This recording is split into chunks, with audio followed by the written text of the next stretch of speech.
सबसे पहले हम देखते हैं प्रेसिडेंट को।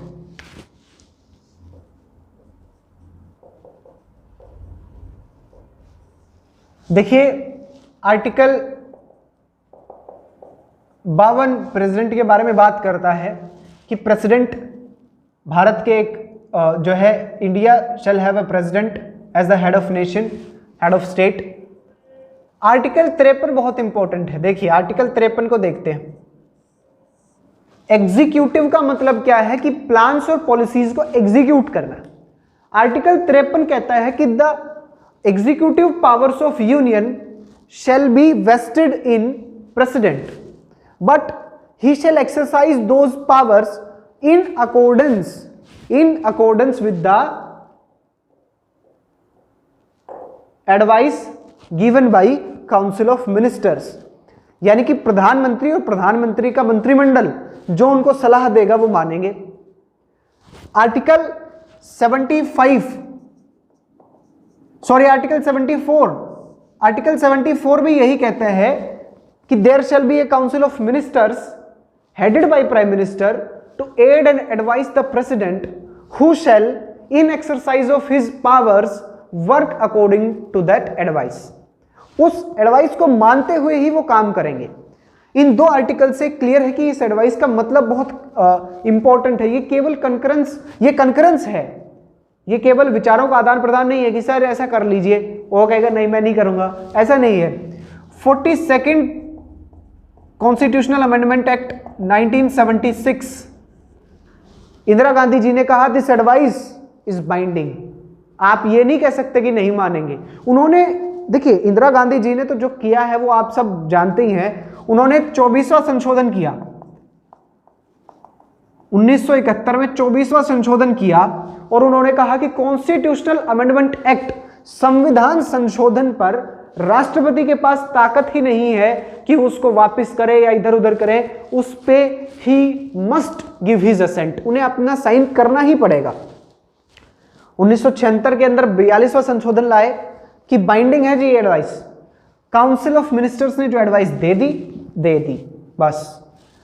44th कॉन्स्टिट्यूशनल अमेंडमेंट आए 1978 के अंदर। जनता पार्टी गवर्नमेंट में मोरारजी भाई देसाई उस समय प्रधानमंत्री थे।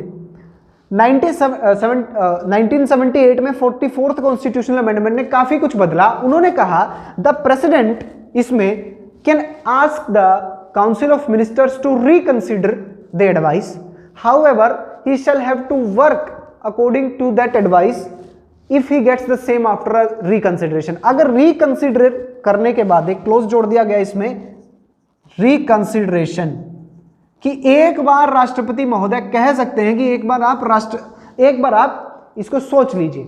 जैसे एक बार KR नारायणन जब भारत के राष्ट्रपति थे तो उनको कहा गया कि आप यूपी में कल्याण सिंह गवर्नमेंट को गिराइए, 356 लगाइए। उन्होंने रिकंसिडर करने को कहा और रिकंसिडर करके उन लोगों ने ड्रॉप कर दिया कि सर रहने दीजिए, मत कीजिए, तो उन्होंने नहीं लगाया। ऐसे ही एक बार बिहार में राष्ट्रपति शासन की बात हुई, तब भी रिकंसिडर हुआ, लेकिन फिर काउंसिल ने कहा कि no sir please impose article 356, तो उन्होंने फिर किया। ये एडवाइस बहुत इंपॉर्टेंट है कि राष्ट्रपति के पास ताकत तो सारी है, केंद्र की सभी शक्तियां, केंद्र के सभी एग्जीक्यूशन उन्हीं के नाम पर होंगे, लेकिन राष्ट्रपति 53 में भी कहा और 74 में भी कहा कि राष्ट्रपति किसकी सलाह पर काम करेगा, काउंसिल ऑफ मिनिस्टर्स की सलाह पर वो काम करेंगे। काउंसिल ऑफ मिनिस्टर्स का मतलब भी हम प्रधानमंत्री के बारे में जब पढ़ेंगे तो उनका पूरा डिटेल में पढ़ेंगे। ये वर्ड अपने आप में बहुत इंपॉर्टेंट है। अब काउंसिल ऑफ मिनिस्टर्स में आपको मैं एक बात बता दूं कि काउंसिल ऑफ मिनिस्टर्स में इंक्लूड होगा केवल कैबिनेट। इस काउंसिल ऑफ मिनिस्टर्स में कैबिनेट है, वो हम देखेंगे 44th में, बाद में देखेंगे। इसको आप भूल जाइए कि क्या है ये। एक बार आप काउंसिल ऑफ मिनिस्टर्स की बात आती, प्रेसिडेंट के पास ये सब बातें हैं। प्रेसिडेंट आर्टिकल 54 प्रेसिडेंट के इलेक्शन की बात करता है कि किस तरह से उनका इलेक्शन होगा, वो सब बातें यहां पर की जाती हैं। मेन बातें क्या है प्रेसिडेंट की? प्रेसिडेंट के इलेक्शन में आपके पास 50 सब्सक्राइबर्स, 50 प्रपोजर्स और 50 सेकेंडर्स होने चाहिए। देखिए ये काम 1997 में किया गया, उससे पहले आपके पास 20-20 की जरूरत थी, लेकिन उसके बाद क्या था कि 50 लोग आपका नाम प्रपोज करें और 50 लोग अनुमोदन करें कि हाँ जी हम इनके साथ हैं, मेंबर ऑफ पार्लियामेंट, और एक सिक्योरिटी डिपॉजिट 15,000 का। वाइस प्रेसिडेंट के केस में ये 20-20 प्लस 15,000 ही है, वहां पर भी सिक्योरिटी डिपॉजिट।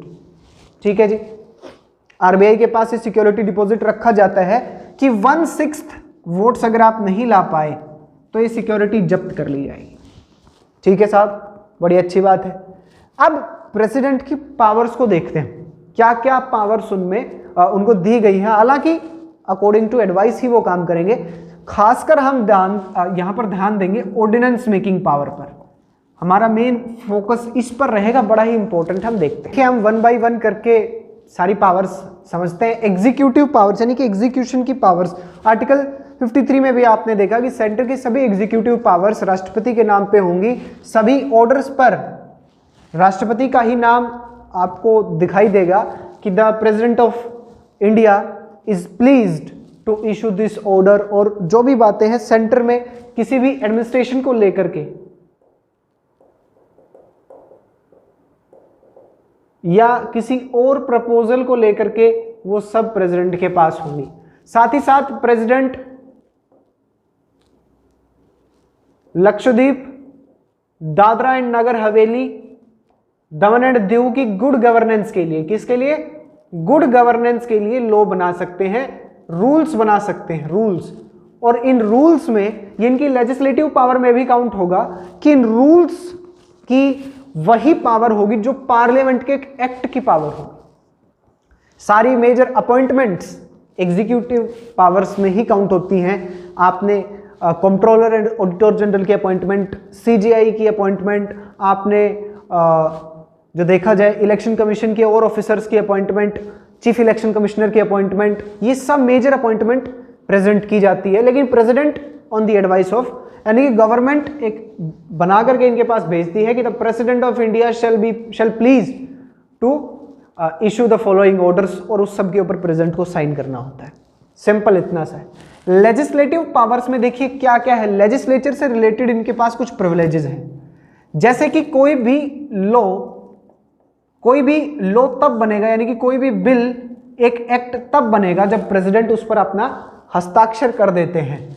यहां पर आपके पास एक और हेडिंग में बना करके डाल देता हूं, वीटो पावर्स, कि इस पर मना भी किया जा सकता है। वो हम देखेंगे कैसे किया जा सकता है। लेजिस्लेचर में देखा जाए तो प्रेसिडेंट एड्रेस कर सकते हैं किसी भी हाउस को, या दोनों हाउसेस को एड्रेस कर सकते हैं। प्रेसिडेंट कोई बिल, कोई मैटर उनके पास है और वो मैटर हाउस में पहुंचा सकते हैं, वो हाउस पर डिपेंड करता है वो डिस्कस करे या ना करे। प्रेसिडेंट असेंबली को, यानी कि लोकसभा को डिसॉल्व कर सकते हैं जब प्रधानमंत्री उनसे इस बात की बात करें, यानी कि कैबिनेट उनको ये कहे। ठीक है। Military powers, president commander in chief होते हैं इंडियन आर्म्ड फोर्सेस के। तीनों आर्मी चीफ की अपॉइंटमेंट प्रेसिडेंट करते हैं, again on the advice of council of ministers. ठीक है। फाइनेंशियल पावर्स में एक बात इंपॉर्टेंट है कि प्रेसिडेंट, अगर आपको कोई भी मनी बिल लेकर के आना है, मनी बिल, तो प्रेसिडेंट की प्रायर रिकमेंडेशन आपके पास होनी चाहिए, पहले परमिशन आप उनसे लेंगे। साथ ही साथ फाइनेंस कमीशन, हर 5 साल में प्रेसिडेंट फाइनेंस कमीशन की गठन करते हैं और वो अकाउंट्स को चेक करता है, वो फेडरल प्रिंसिपल्स को चेक करता है कि क्या गवर्नमेंट सही तरीके से अपने ग्रांट्स वगैरह जो भी सब बातें वो सही फेयरली काम कर रही है या नहीं कर रही है, उस सब की बातें आती हैं। पार्डनिंग पावर्स इंपॉर्टेंट है। आर्टिकल 72 कहता है राष्ट्रपति की पार्डनिंग पावर्स के बारे में। देखिए 6 मार्क्स में भी क्वेश्चन आता है राष्ट्रपति पर कि explain the powers of president, तो आपके पास 8 पॉइंट एक्सप्लेन करने को होंगे। पार्डनिंग पावर्स में कहते हैं कि पार्डन कर दें, पूरी सजा माफ कर दें किसी की। ठीक है। रेस्पाइट कर दें, यानी कि सजा जो है उसकी फॉर्म बदल दें। रिप्राइव कर दें, देखिए सजा की फॉर्म बदली जाती है, यहां पर सजा वही रहेगी, सजा का टाइम वही रहेगा। रिप्राइव, रिप्राइव का मतलब होता है एक टेम्पररी स्टे, कि इस टाइम पे आप दूसरी जो है वो ले लें उनसे। कम्यूट स्टे है, यानी कि टेम्पररी स्टेट लगा दी जाती है उस ऑर्डर के एग्जीक्यूशन पे, ताकि आप किसी और के तहत यहां पर करें। कम्यूट, कम्यूट का मतलब है कि आपकी सजा जो है उसको कम कर दिया जाएगा, मतलब उसका नेचर नहीं बदला जाएगा, टाइम बदल देंगे, 2 साल की थी तो 1 साल की कर देंगे। यहां पर नेचर बदल दिया जाता है कि रिग्रेस है तो उसको सिंपल इंप्रिजनमेंट कर दिया जाता है। अब आती है डिप्लोमेटिक। देखिए सबसे पहले एक बार डिप्लोमेटिक देख लेते हैं, फिर 2 इंपॉर्टेंट पावर्स आती है। डिप्लोमेटिक पावर्स क्या कहती है कि भारत की बाहर के यानी कि जितनी भी इंटरनेशनल ट्रीटीज होती हैं they sign in the name of president. हालांकि आपको बता दूं कि बाहर जितनी भी ट्रीटीज आप करके आते हैं उन पर पार्लियामेंट की सहमति होना जरूरी है, और पार्लियामेंट में सिंपल मेजोरिटी सरकार के पास होती ही है। ऑर्डिनेंस मेकिंग पावर्स, देखिए ऑर्डिनेंस मेकिंग पावर्स बहुत इंपॉर्टेंट है। आर्टिकल 123 इसकी शक्ति प्रदान करता है राष्ट्रपति को। अब देखिए आर्टिकल 123 क्या कहता है कि जब ऑर्डिनेंस को लाने के लिए क्या क्या कंडीशन होनी चाहिए, उसको थोड़ा सा डिटेल में देखते हैं। अब हम ऑर्डिनेंस को देखते हैं कि क्या क्या कंडीशन होनी चाहिए ऑर्डिनेंस के लिए। आर्टिकल 123 कहता है ऑर्डिनेंस के लिए सबसे पहली कंडीशन है parliament not in session. Parliament के दोनों हाउसेज अगर सेशन में हैं, दोनों हाउसेज उस समय वर्किंग हैं, तब ऑर्डिनेंस नहीं लाया जा सकता। एक हाउस है तब ला सकते हैं आप, कोई दिक्कत नहीं है। ऑर्डिनेंस यानी कि एक टेम्पररी लॉ है। ये क्या कहता है, इसकी लाइफ देखिए, इसकी लाइफ नॉर्मल लाइफ कितनी है 6 मंथ्स, और मैक्सिमम 6 मंथ 6 वीक्स, 7.5 महीने के आसपास। देखिए मान लीजिए संसद नहीं है उस समय, अगर संसद उस समय नहीं है कार्य में, दोनों हाउसेस कार्य में नहीं है किसी अर्जेंट मैटर पर। देखिए अब ये जो वर्ड है अर्जेंसी, लोकसभा के अंदर लोकसभा के रूल्स ऑफ प्रोसीजर जो हैं वो कहते हैं कि 6 महीने में, आपको पता है कि जैसे ही पार्लियामेंट सेशन में आएगा ऑर्डिनेंस 6 महीने के बाद खत्म हो जाएगा। अगर चाहते हैं कि ऑर्डिनेंस काम में बना रहे तब आपको पार्लियामेंट से उसको पास करवाना होता है रिक्वायर्ड मेजोरिटी से, ठीक है। Rules of procedure of Lok Sabha says कि आपने ऑर्डिनेंस को जब लाया लोकसभा में कि जिसको पास किया जाए, तो आपके पास होनी चाहिए स्टेटमेंट ऑफ पर्पस, एसओपी, कि आप क्यों लाए, ऐसी क्या अर्जेंसी थी कि आपको ये लाना पड़ा, ये आपको अलग से देना होगा। दोनों हाउसेस इसको पास करें। ये 6 वीक का गैप है कि मान लीजिए ऊपर नीचे हो जाता है तो सेकंड हाउस से, कि जब दूसरा हाउस, मान लीजिए पहला हाउस पहले सेशन में आ गया और गैप है दूसरे में, तो जब दूसरा सेशन में आता है तब से काउंट किया जाएगा, तो मैक्स टू मैक्स 6 वीक्स तक इंक्रीज हो सकता है। ऑर्डिनेंस मेकिंग पावर में एक और बात यह भी है कि केवल उन्हीं सब्जेक्ट्स पर जिस पर पार्लियामेंट लॉ बना सकती है। पार्लियामेंट किस पर लॉ बना सकती है? पार्लियामेंट यूनियन लिस्ट के ऊपर लॉ बना सकती है, पार्लियामेंट कॉन्करेंट लिस्ट के ऊपर लॉ बना सकती है, पार्लियामेंट रेसिड्यूरी सब्जेक्ट्स के ऊपर लॉ बना सकती है। केवल इन्हीं पर ही ऑर्डिनेंस लाया जा सकता है। ऑर्डिनेंस के साथ एक और बात यह भी है कि रिपीटेड ऑर्डिनेंस ना लाएं आप। रिपीटेड ऑर्डिनेंसेस ला करके बहुत नुकसान होता है।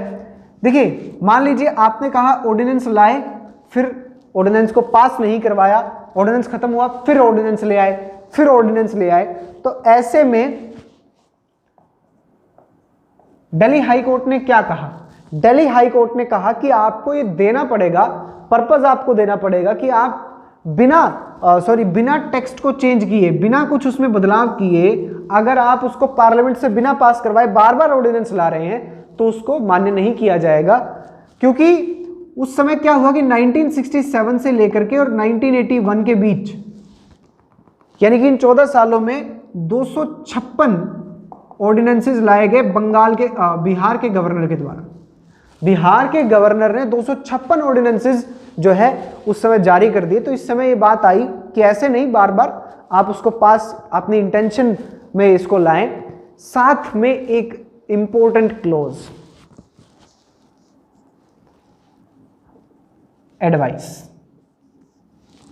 पार्लियामेंट काउंसिल ऑफ मिनिस्टर्स की सलाह पर ही ऑर्डिनेंस लिया जा सकता है और उनकी सलाह पर ही ऑर्डिनेंस को वापस लिया जा सकता है। ऑर्डिनेंस वापस लेने के लिए कोई भी टाइम नहीं है, किसी भी समय आप ऑर्डिनेंस को वापस कर सकते हैं।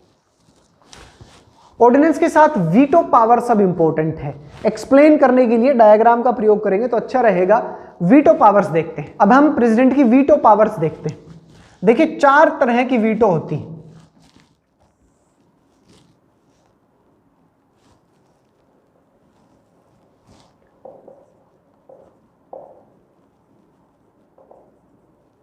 क्वालिफाइड, सस्पेंसिव,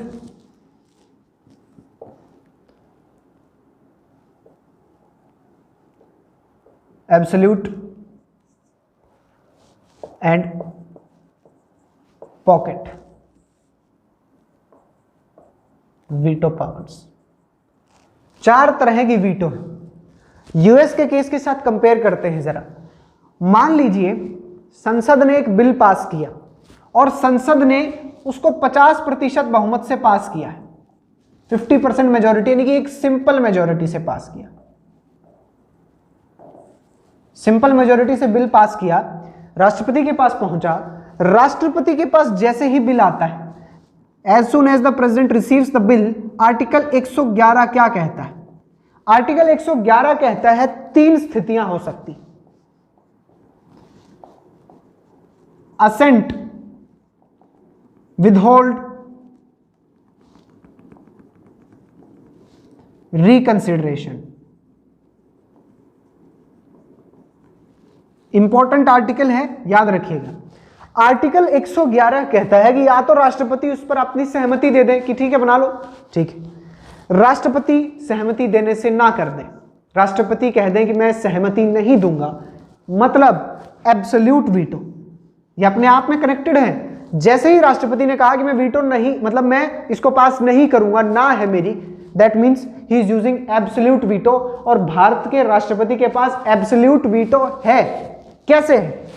अगर वो बिल किसी प्राइवेट मेंबर ने लाया है, प्राइवेट मेंबर, याद रखिएगा प्राइवेट मेंबर कौन है? रूलिंग पार्टी का मेंबर भी प्राइवेट मेंबर होता है। Any other parliamentarian except the council of minister is a private member. Private member bill को संसद के द्वारा पास करे बिल को भी राष्ट्रपति एब्सोल्युटली नो कह सकते हैं। दूसरा, किसी स्टेट के गवर्नर के पास भी ऐसी ही सिचुएशन बनती है। उनको जब बिल पास करना होता है तो आर्टिकल 200 आता है। आर्टिकल 200 गवर्नर से रिलेटेड है, इसको ऊपर लिख देता हूं मैं। आर्टिकल 200 गवर्नर से रिलेटेड है। गवर्नर के पास 4 कंडीशंस हैं। गवर्नर असेंट दे दे, यानी कि हां कर दे, गवर्नर मना कर दे, गवर्नर रिकंसिडरेशन के लिए भेज दे, और गवर्नर उसको क्या कर ले, प्रेसिडेंट के पास भेज दे कि जी आप इस पर देखें क्या किया जाना चाहिए। याद रखिए कि रिकंसिडरेशन के लिए कभी भी मनी बिल को नहीं भेजा जा सकता, यहां भी नहीं भेजा जा सकता स्टेट लेजिस्लेचर में। प्रेसिडेंट के पास जैसे ही बिल को रिजर्व कर लिया कि नहीं मैं इस पर राष्ट्रपति जी से बातचीत करूंगा और मैं उनसे जानूंगा, जैसे राष्ट्रपति को बड़ा पता है कि कॉन्स्टिट्यूशन में क्या है। अब राष्ट्रपति के पास जब ये बिल आता है तो राष्ट्रपति के पास आर्टिकल 201 आ जाता है। आर्टिकल 201 देखिए कनेक्टेड है। बहुत सारे लोग कहते हैं कि आर्टिकल याद करने में बड़ी मुश्किल होती है, बड़ा आसान है। आर्टिकल 111 राष्ट्रपति की बात करता है, 200 कहता है कि गवर्नर के पास 4 स्थितियां हैं। गवर्नर ने यहां भेज दिया तो आर्टिकल 201 कहता है कि प्रेसिडेंट के पास क्या स्थिति बनती है। प्रेसिडेंट फिर 3 स्थितियों में है, असेंट, विदहोल्ड और रिकंसिडरेशन। लेकिन कंडीशन समझिए, रिकंसिडरेशन के लिए आपने ये 3 स्थितियां यहां थी, ये 111 में है। प्रेसिडेंट ने ना कर दिया, एब्सोल्यूट वीटो बन गया। प्रेसिडेंट ने रिकंसिडरेशन के लिए भेज दिया, मान लीजिए हाउस में फिर भेज दिया, और हाउस ने सेम मेजॉरिटी से, वो खुद बढ़ा दे वो बात अलग है, लेकिन सेम मेजॉरिटी से, कोई प्रोविजन नहीं है कि बढ़ा कर ही भेजा जाए, सेम मेजॉरिटी से वापस भेज दिया कि लो जी, then the president is bound to sign. अब प्रेसिडेंट को असेंट देना होगा। This is known as suspensive veto. When the president is bound to sign to pass the bill without requiring any higher majority. Qualified क्या कहती है? Qualified connected है suspensive और qualified. Qualified कहती है कि सिंपल मेजोरिटी से लाए थे, प्रेसिडेंट ने वापस भेज दिया, तो आपको अब 2/3 मेजोरिटी चाहिए, यानी कि अब आपको स्पेशल मेजोरिटी से पास करना होगा. And this is known as qualified veto, कि राष्ट्रपति को अगर आपने साइन करने के लिए बाध्य करना है तो पहले जितनी मेजोरिटी से भेजा था उससे ज्यादा मेजोरिटी से जब भेजेंगे, that comes under qualified veto. ये सस्पेंसिव होता है, ये क्वालिफाइड. भारत के राष्ट्रपति के पास क्वालिफाइड वीटो नहीं है और अमेरिका में क्वालिफाइड वीटो है. ये सिचुएशन बन गई.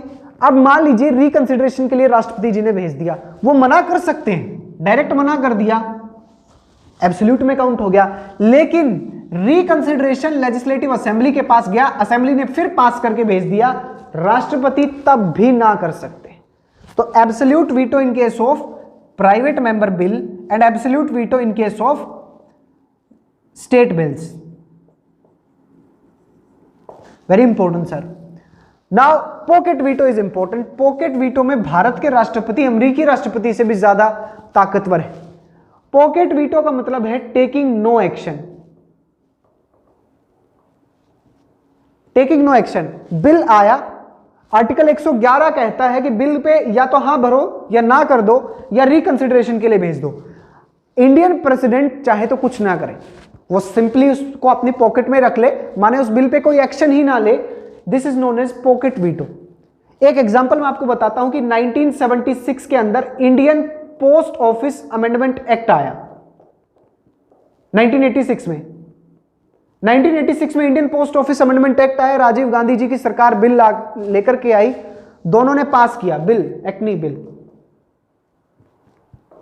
1986 के अंदर Indian post office amendment bill आता है. राजीव गांधी जी की सरकार थी, 412 का बहुमत लोकसभा में भी था, राज्यसभा में भी बिल को पास किया गया. अमेंडमेंट में क्या था कि अब सरकार आपकी चिट्ठियां पढ़ सकती थी. राष्ट्रपति ज्ञानी जैल सिंह ने बिल पर कोई एक्शन नहीं लिया. 1989 में इलेक्शन होते हैं. 1989 में नेशनल फ्रंट गवर्नमेंट बनती है, प्रधानमंत्री बनते हैं विश्वनाथ प्रताप सिंह और नए राष्ट्रपति बनते हैं आर वेंकटरमन नई लोकसभा के सामने, नई काउंसिल के सामने बिल रखते हैं कि आप इस बिल को पास करना चाहते हैं. नेशनल फ्रंट गवर्नमेंट कहते हैं नहीं जी हम नहीं चाहते, बिल गिर जाता है. That is an example of pocket veto. अमेरिकी राष्ट्रपति के पास पॉकेट वीटो नहीं है. अमेरिकी राष्ट्रपति को विद इन 10 डेज रिकंसिडरेशन के लिए भेजना होगा और क्वालिफाइड वीटो से आ गया, that means the president must give his assent to the bill. यह हमने वीटो पावर्स भी देखी प्रेसिडेंट की. केवल इतना ही, प्रेसिडेंट का इलेक्शन आपसे पूछ लेगा, प्रेसिडेंट की पावर्स पूछ लेगा.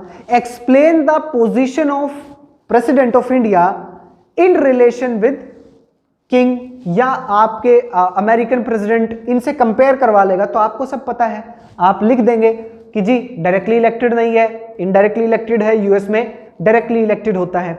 आप लिख देंगे जी क्वालिफाइड वीटो नहीं है, वहां क्वालिफाइड वीटो है. आप लिख देंगे हेड ऑफ स्टेट है, हेड ऑफ गवर्नमेंट नहीं है. American president head of state और हेड ऑफ गवर्नमेंट दोनों है. आप यहां पर लिख देंगे कि पॉकेट वीटो का स्कोप ज्यादा है, वहां पॉकेट वीटो का स्कोप बहुत कम है, वहां सस्पेंसिव वीटो नहीं है, यहां सस्पेंसिव वीटो है. आप इस तरह के पॉइंट लिख सकते हैं. प्रेसिडेंट यहां फिनिश होता है. अब हम वाइस प्रेसिडेंट के बारे में देखते हैं और देखते हैं कि क्या वाइस प्रेसिडेंट और फिर प्राइम मिनिस्टर के बारे में.